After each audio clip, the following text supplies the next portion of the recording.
भवतु सहनौ भुनक्तु सह वीर्यं करवावहै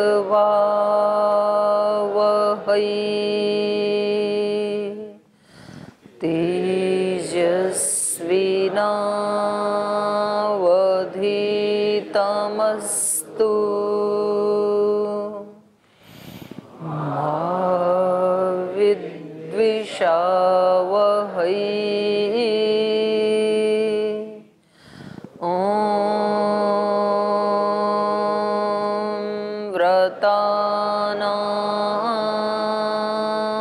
व्रतपते व्रतं चरिष्यामि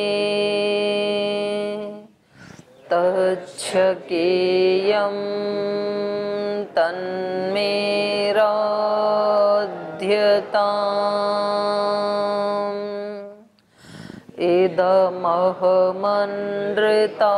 इदमहमनृतात् सत्यमुपैमि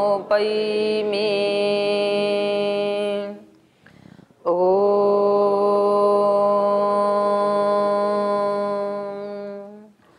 शान्ति शान्ति शान्तिः।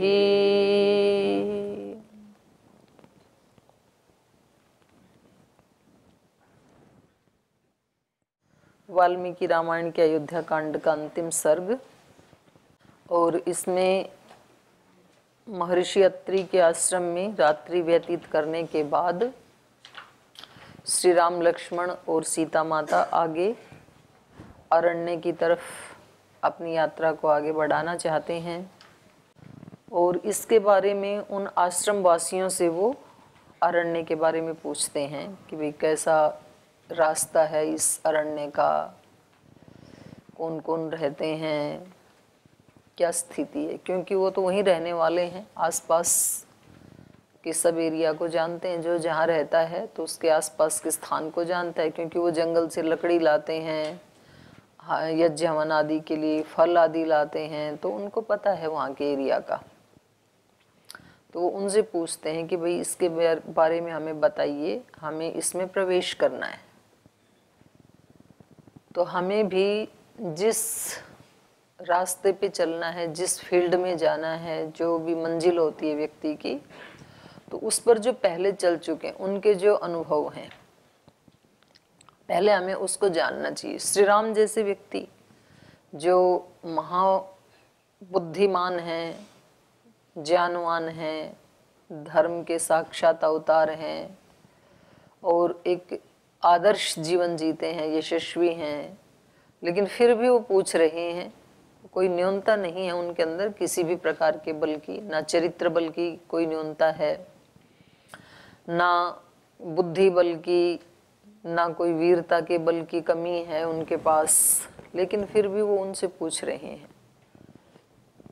तो व्यक्ति को उत्साह से भरा हुआ होना तो चाहिए, लेकिन ओवर कॉन्फिडेंट नहीं होना चाहिए कि भाई मुझे अब किसी चीज़ की ज़रूरत ही नहीं है। ऐसे भाव कभी भी नहीं आना चाहिए, क्योंकि ये भाव अपने आप में अज्ञान का प्रतीक है और अहंकार का प्रतीक है। क्योंकि ज्ञान की तो कोई सीमा नहीं है, कोई व्यक्ति कितना भी ज़्यादा क्यों ना जान ले तो भी उसको जानने के लिए जो बच गया वो अनंत है, क्योंकि ईश्वर अनंत है तो ईश्वर का ज्ञान भी अनंत है। और जो लोग खूब सारा जान लेते हैं उनको तो ये लगता है कि अभी जानना बहुत बाकी है,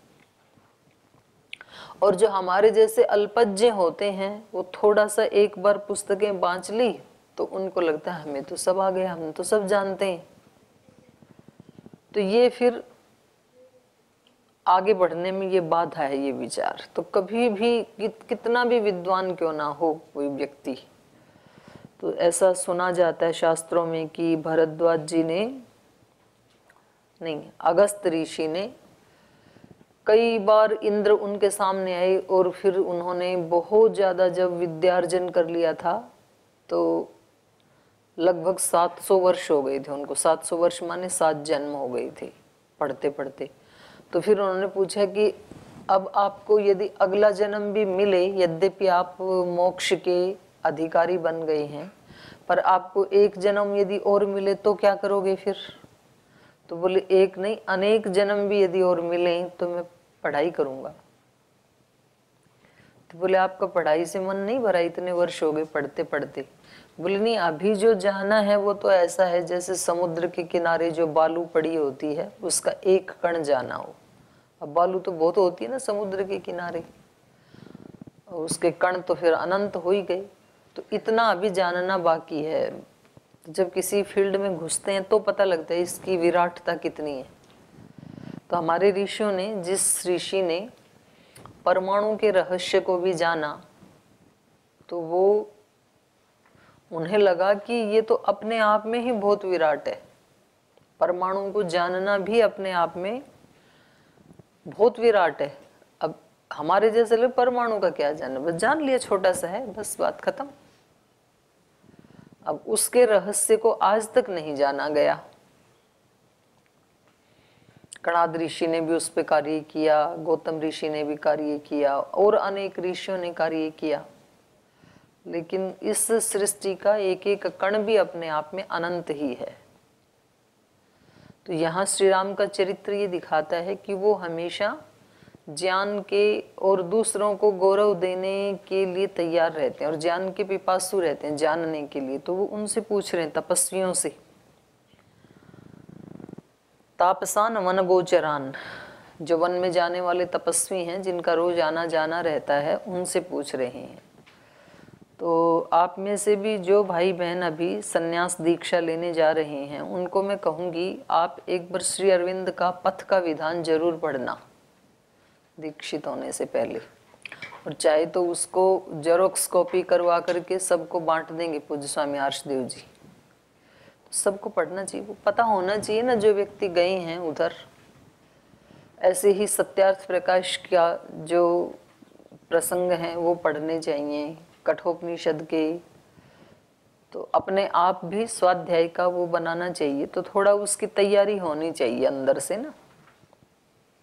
तो जिन्होंने उस मार्ग को तय किया है, जो उस मार्ग के पथिक रहे हैं, तो हमें उनके बारे में, और जिन्होंने संन्यास ले लिया वो भी दोबारा पढ़ें,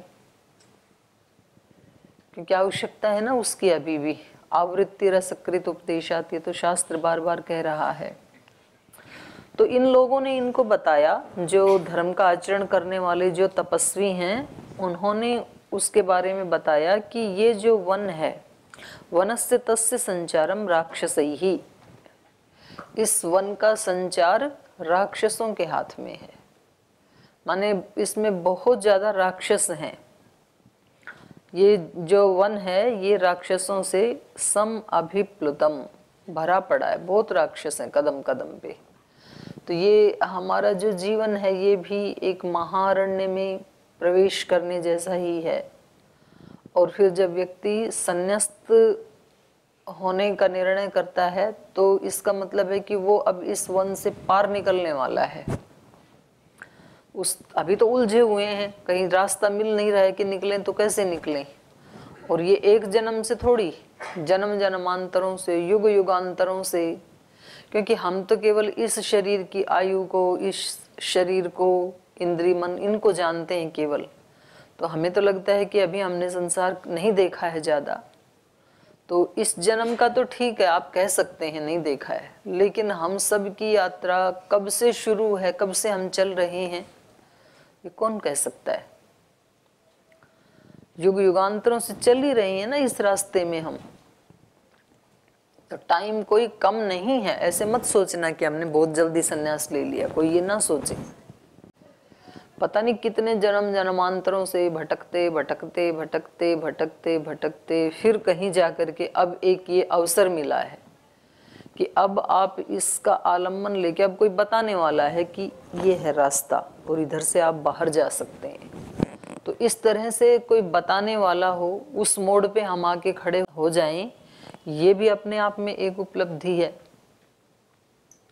नहीं तो निकल कहाँ पाता है व्यक्ति इस संसार से। आप अपने घर परिवार में देख लो ना, आपके माता पिता, आपके रिश्तेदार, उनके अच्छे संस्कार हैं, वो अच्छा भी मानते हैं, इसीलिए तो आप अच्छे बने उनके कारण ही तो। लेकिन तो भी उनके बच्चे आगे तो भी वो घर से निकलने को तैयार नहीं है अभी भी। या अन्य बहुत सारे ऐसे अच्छे लोग हैं जो संगठन की सेवा में लगे हैं, या जो जिनका आचरण व्यवहार आदि सात्विक है, लेकिन उनको कहीं संन्यास के लिए तो तैयार नहीं है। तो ये हर व्यक्ति के, हर आत्मा के संस्कार अलग अलग होते हैं। तो ये यहाँ तक पहुँचना भी, इस पड़ाव तक पहुँचना भी अपने आप में एक शुभ लक्षण है कि भी कम से कम उतना तो पार करके आ गए रास्ता, कोई रोकने वाला नहीं है। अभी एक मोड़ पे तो आ गए, अब यहाँ से कोई बताने वाला मिल गया उस महाअरण्य में कि आप अब इधर से निकल जाओ, इस रास्ते से चलो, तो आप सदा सदा के लिए पार ही हो जाओगे। फिर खत्म यात्रा, फिर आनंद ही आनंद है। तो ऐसे, लेकिन जब उसमें घुसने लगते हैं ना, तो वो फिर इतना सरल नहीं है। जैसे यहाँ पर ये बता रहे हैं, राक्षस ही सम अभिप्लुतम, राक्षसों से भरा पड़ा है।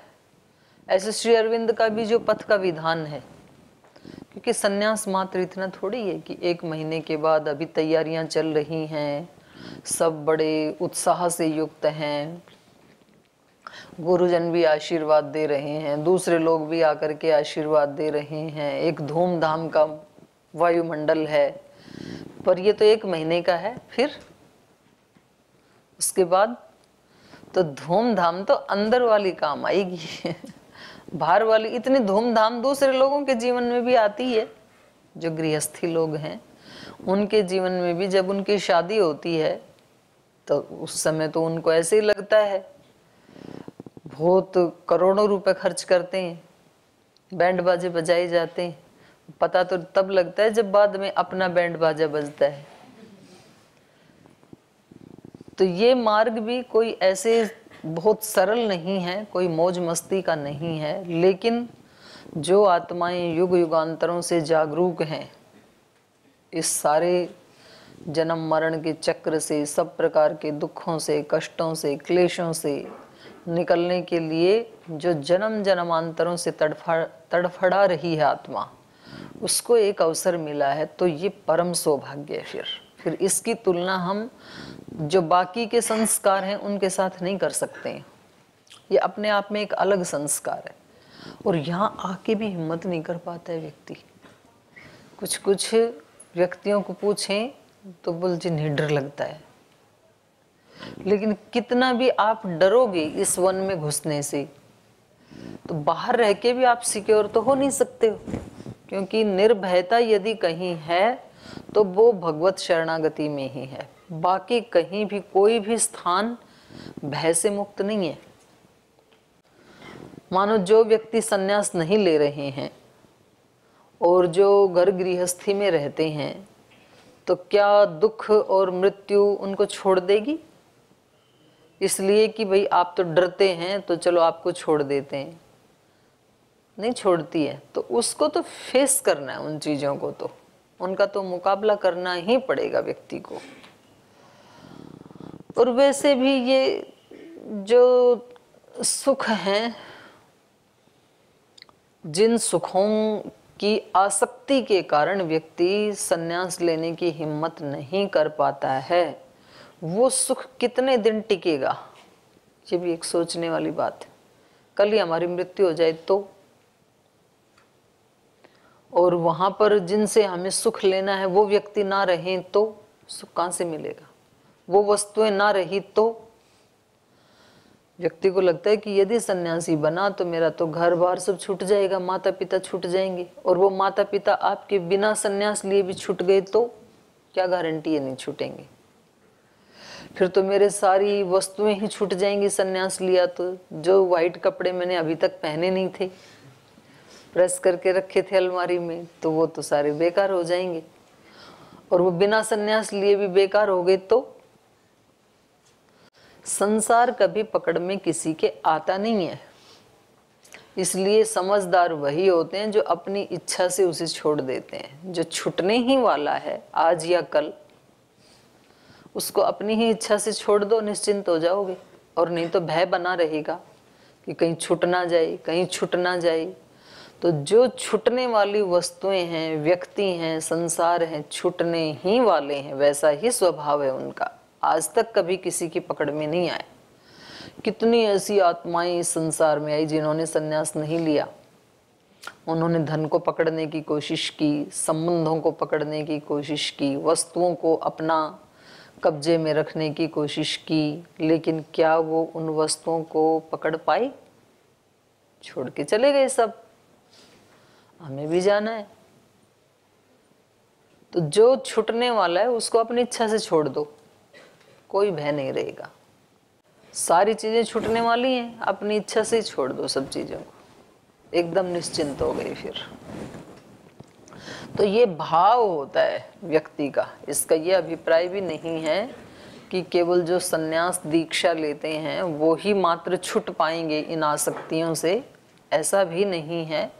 कोई व्यक्ति दूसरे कपड़ों में भी छूट सकता है, लेकिन ये तो जरूर करना पड़ेगा। मतलब ये नहीं है कि अच्छे अच्छे काम केवल सन्यासियों को ही करने हैं। अपने राग, द्वेष, दुर्गुण, लड़ाई झगड़ा, निंदा, चुगली, जो भी हमारे राक्षस हैं अंदर के, उनसे केवल राम को ही लड़ना पड़ेगा या केवल सन्यासी को ही लड़ना पड़ेगा, बाकी को नहीं लड़ना पड़ेगा, ऐसा नहीं है। सबको लड़ना पड़ेगा। संग्राम जिंदगी है, लड़ना इसे पड़ेगा। जो लड़ नहीं सकेगा तो ये तो लड़ना पड़ेगा। अब सन्यास, कोई व्यक्ति सन्यास ना भी ले तो क्या उसको दुर्गुण नहीं हटाने पड़ेंगे? क्या हटाने ही पड़ेंगे, नहीं तो वो सुखी हो नहीं सकता है, निर्भय हो नहीं सकता है वो।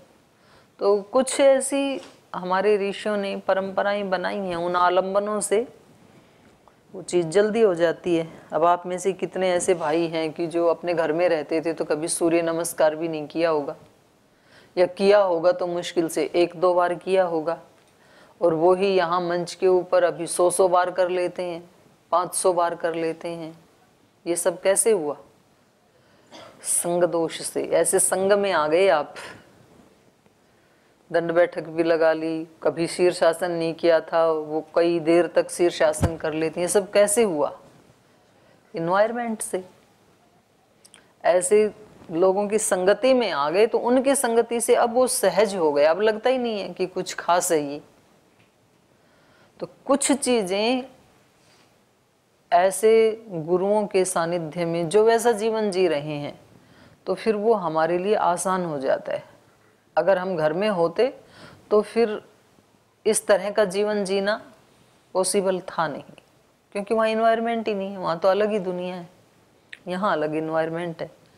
तो हमें भगवान का शुक्रिया करना चाहिए, ग्रेटिट्यूड का भाव होना चाहिए। ये भी हमारे अंदर बहुत बड़ी शक्ति है जिसका हम यूज नहीं करते हैं। कई शक्तियाँ हम सब के पास हैं, हम उनका प्रयोग नहीं करते हैं। ये धन्यवाद वाली, कृतज्ञता वाली शक्ति हर व्यक्ति के पास, और जो इसको जितना यूज करेगा वो उतना धनवान बनेगा। तो सुबह उठते ही भगवान का धन्यवाद करना चाहिए कि आप ऐसी जगह पे ले आए जहाँ मेरे लिए सहज, अब आसान हो गया इस मार्ग पे चलना, वो अनुष्ठान करने अब बहुत आसान हो गई। मेरे को तो याद है जब मैं घर में रहती थी, क्योंकि मैं तो बीए करके आई थी और वो भी बड़े संघर्षों से निकल के आई थी। आप लोगों को तो बड़ा सहज हो गया, क्योंकि एक तो इतने वर्ष पहले कोई लड़की कहीं गांव से जा रही है, वो कहाँ जा रही है ये भी नहीं पता। अब ये तो पता है पतंजलि योग पीठ जा रहे हैं। तो मेरे अंदर ये भाव इस कारण भी आए क्योंकि घर में जो घर के कार्य है ना, उसमें कभी दोनों टाइम संध्या करने का, हवन करने का टाइम ही नहीं है। वो तो कभी बार त्योहार को करते हैं, वहाँ तो हवन रोज, अब तो रोज करने लग गए। हम इस रास्ते में आ गए तो उस घर में भी रोज हवन होने लग गया। पहले तो कभी संडे को करते थे या पूर्णिमा को करते थे, ऐसे करते थे।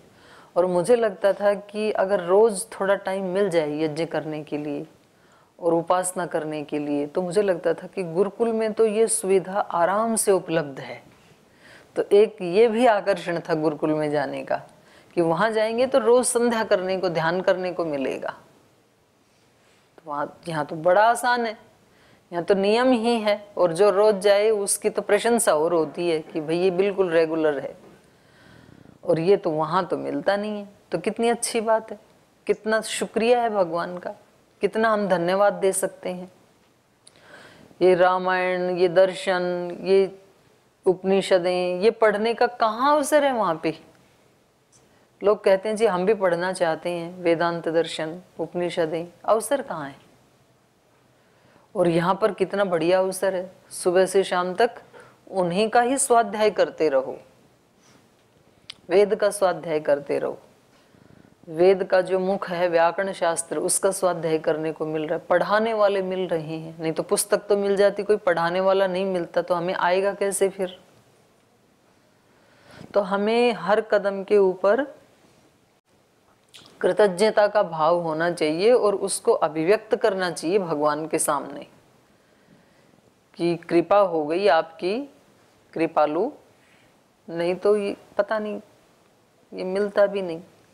गुरु का धन्यवाद करना चाहिए, भगवान का धन्यवाद करना चाहिए। ये बहुत बड़ी शक्ति है हर मनुष्य के पास, लेकिन हम उसका प्रयोग करते नहीं, ऐसे ही पड़ी है कोने में कृतज्ञता वाली शक्ति।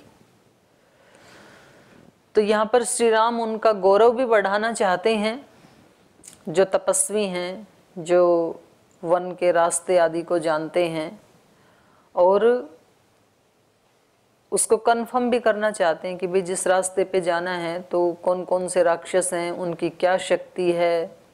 तो शास्त्रों में भी ऐसे बताया, को हम काचे में शक्ति इति विचिन्त्य मुहुर्मुहु, मैं कौन हूँ, मेरी शक्तियाँ क्या हैं, मुझे कहाँ जाना है, मेरा लक्ष्य क्या है, क्यों जाना है, ये सब चिंतन मनन करना चाहिए व्यक्ति को। सन्यासी बन रहे हैं तो आपको पूछना चाहिए अपने आप से कि सन्यासी क्यों बन रहा हूं, क्या प्राप्त करना है, किसकी कमी है। सन्यासी बनने से कैसे प्राप्त होगा, नहीं बनूं तो कैसे प्राप्त नहीं होगा, मेरा लक्ष्य क्या है बनने के बाद, क्यों बनना चाहता हूं, उसके लिए मुझे क्या करना पड़ेगा। तो ये सब अपना एक प्लान बिल्कुल क्लियर, जितना क्लियर कट होगा ना उतनी उपलब्धियां आपको जल्दी होंगी। और यदि क्लियर नहीं है, बोल जी हम तो इसलिए लेना चाहते हैं कि गुरुजी का आदेश हो गया, नहीं होता तो नहीं होता। तो गुरुजी का आदेश का पालन आप क्यों करना चाहते हैं, ये भी तो अपने आप से पूछो ना।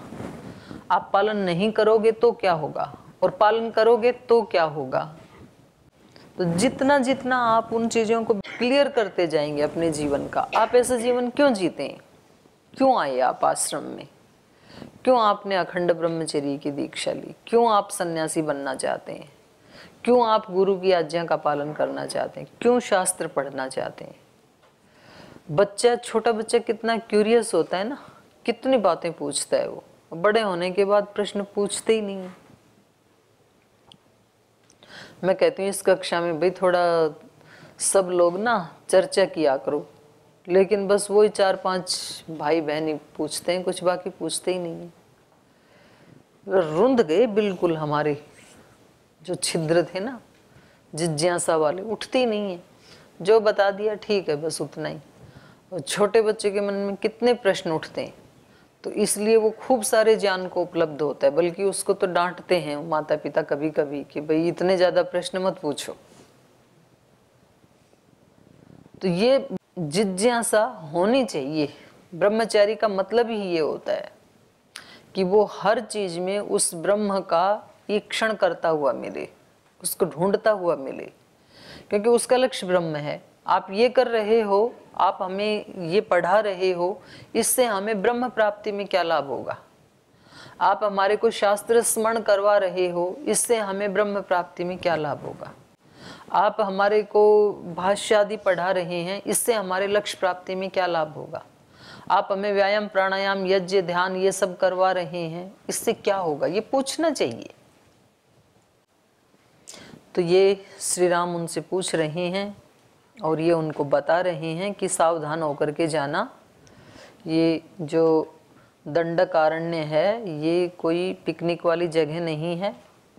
कोई एंजॉय करने वाली जगह नहीं है, ये इंटरटेन वाली जगह नहीं है। यहाँ तो राक्षसों से भरी हुई है, इसलिए सावधान होकर के इसमें प्रवेश करना। तो यहाँ तक कल पढ़ा था। पीछे से कोई प्रश्न है किसी का?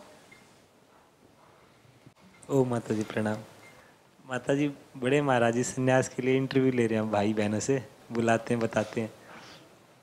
तो कईयों की इच्छा होती है, कईयों की नहीं, लेकिन उसमें एक समस्या आती है कि मतलब संन्यास के लिए उम्र और ज्ञान की लिमिट लगाते हैं महाराज जी कि इतनी उम्र है। तो गुरु हैं, वो तो लगाएंगे ही, लेकिन सन्यास की कोई लिमिट नहीं होती है जी। अब मुझे तो लगता है जितनी छोटी उम्र में लिया जाए उतना ज़्यादा बढ़िया है। जी। प्योर टाइम भगवान के चरणों में चढ़ाना चाहिए। बचा खुचा बासी खुशी जब कुछ बचा ही नहीं, तब जा कर के भगवान के चरणों में बोले अब आप संभाल लो। अच्छा टाइम तो शैतान के चरणों में चढ़ा दिया, और बचा खुचा बोगस था वो भगवान के कूड़ा कचरा भगवान के चरणों में।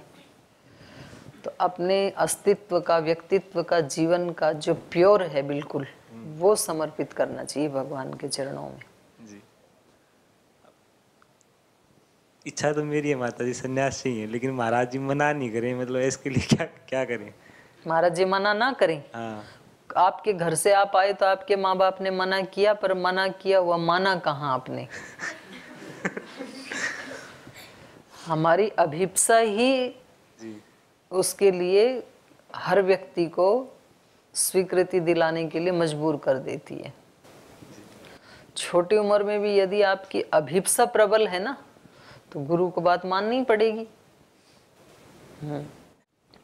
तो गुरुजन तो परीक्षा लेते ही हैं, लेनी भी चाहिए। इसके लिए तैयारियां क्या कुछ हो माता जी हमारी, थोड़ा इसके लिए? तैयारी कुछ नहीं है, बस आपकी अभिप्सा तीव्र होनी चाहिए, और इससे ज्यादा तो हम क्या कर सकते हैं? छोटा बच्चा क्या कर सकता है अपनी माँ का दूध पीने के लिए? बस रो ही सकता है, वो बेचारा चल तो सकता नहीं है, बोल भी सकता नहीं है। तो रुदन जितना तीव्र हो जाएगा ना, तो फिर माँ को पास आना ही पड़ता है। तो थोड़ा थोड़ा ऊँ करता रहे तो माँ को पता है ये अपना झुंझुना लेके कर लेगा, वो आती नहीं है पास में फिर। और सब खिलौने फेंक के एक साइड में, और इतने जोर से रोता है कि सांस भी नहीं आती है, लंबी सांस भर के। तो फिर उसको अपनी रोटी बनाते बनाते चूल्हा बंद करना पड़ता है।